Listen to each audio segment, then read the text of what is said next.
And one of the great things about human species is that we have this remarkable organ, the brain.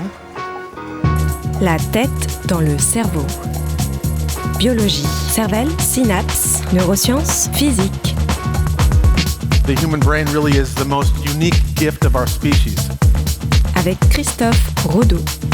Oh, tu sais, quand il faut manipuler des nombres, je suis une vraie quiche. Les maths, ce n'est vraiment pas fait pour moi. Et si, contrairement à ce que certains peuvent penser, nous étions tous faits pour comprendre et manipuler les nombres, et ce, dès notre naissance. La tête dans le cerveau.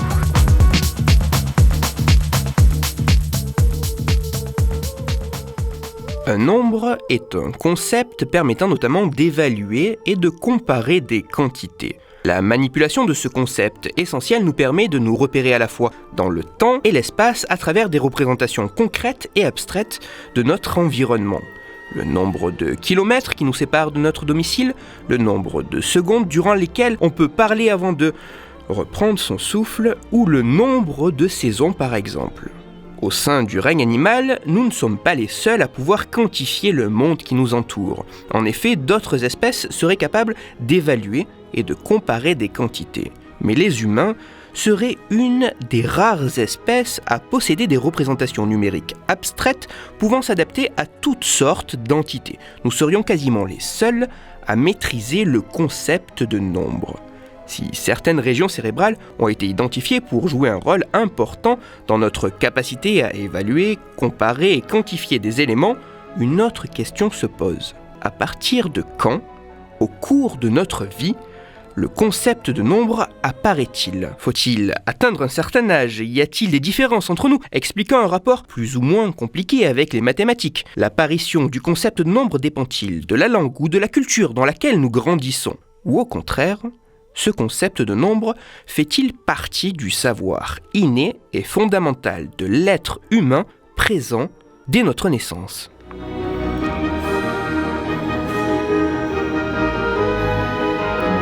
Pour essayer de savoir à partir de quand le concept de nombre était présent chez nous, des chercheuses de l'université d'Harvard et de l'université Paris-Descartes ont réalisé en 2009 une étude scientifique assez simple sur de jeunes nouveau-nés. C'est au total 16 très jeunes nouveau-nés, âgés de seulement 7 à 100 heures, qui ont participé à cette expérience.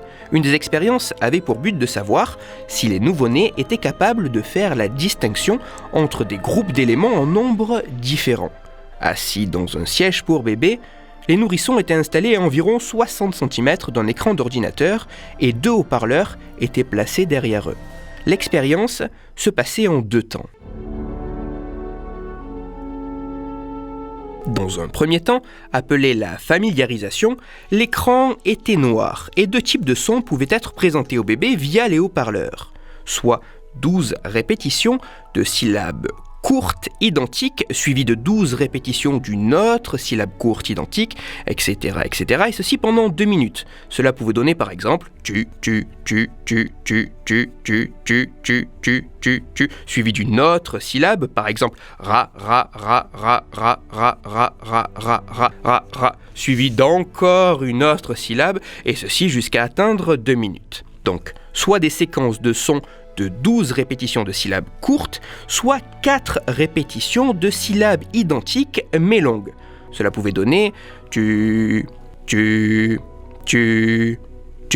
suivi d'une autre syllabe, ra, suivi d'encore une autre syllabe, jusqu'à atteindre 2 minutes. Au bout de cette période de familiarisation, le second temps de l'expérience, la période de test, pouvait commencer. Au cours de cette phase, les haut-parleurs étaient toujours allumés et les sons qui en sortaient étaient les mêmes que ceux qui étaient présentés lors de la phase de familiarisation. Si au cours de la familiarisation, il avait été présenté au bébé des séquences de sons de 12 répétitions de syllabes courtes, alors pendant la phase de test, ces mêmes séquences de 12 répétitions de syllabes courtes étaient de nouveau présentées. A l'inverse, si au cours de la familiarisation, il avait été présenté au bébé des séquences de sons de 4 répétitions de syllabes longues, alors, pendant la phase de test, ces mêmes sons étaient de nouveau répétés. En plus de cela, pendant le test, l'écran de l'ordinateur était maintenant allumé.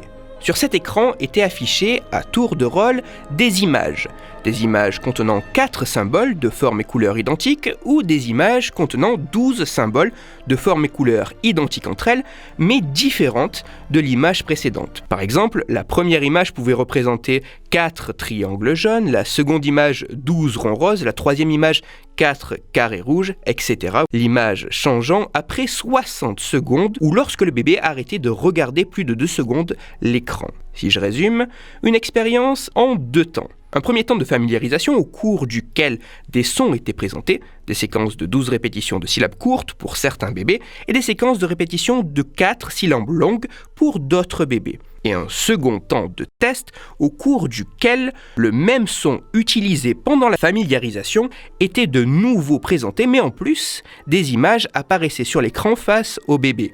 Ces images représentant successivement soit 12 symboles, soit 4 symboles. Les scientifiques mesuraient sur chaque image combien de temps le bébé fixait l'écran. Les résultats sont stupéfiants.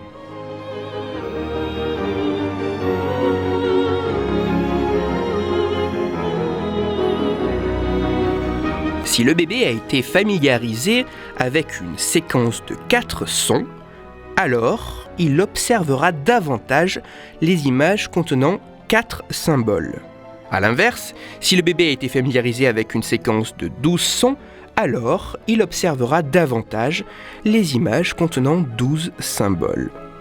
En résumé, dans cette expérience, les bébés passent significativement plus de temps sur les images avec le même nombre de symboles que le nombre de sons présents dans la séquence avec laquelle ils ont été familiarisés.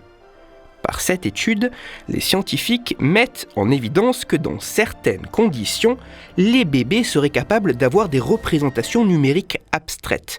Les bébés seraient capables d'avoir le concept de nombre, et ceci dès leur naissance. Contrairement à ce que certains peuvent penser, il semblerait que dès notre naissance, nous soyons faits pour comprendre et manipuler les nombres. En fin de compte, nous pourrions tous être faits pour les mathématiques.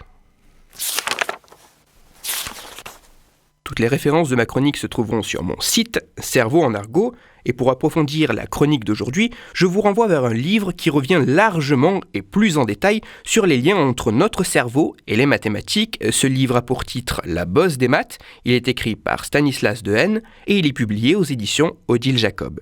Pour discuter science et cerveau, vous pouvez me retrouver sur Twitter, @Christophe_Rodo, R-O-D-O, sur la page Facebook de La tête dans le cerveau et sur mon blog Cerveau en argot.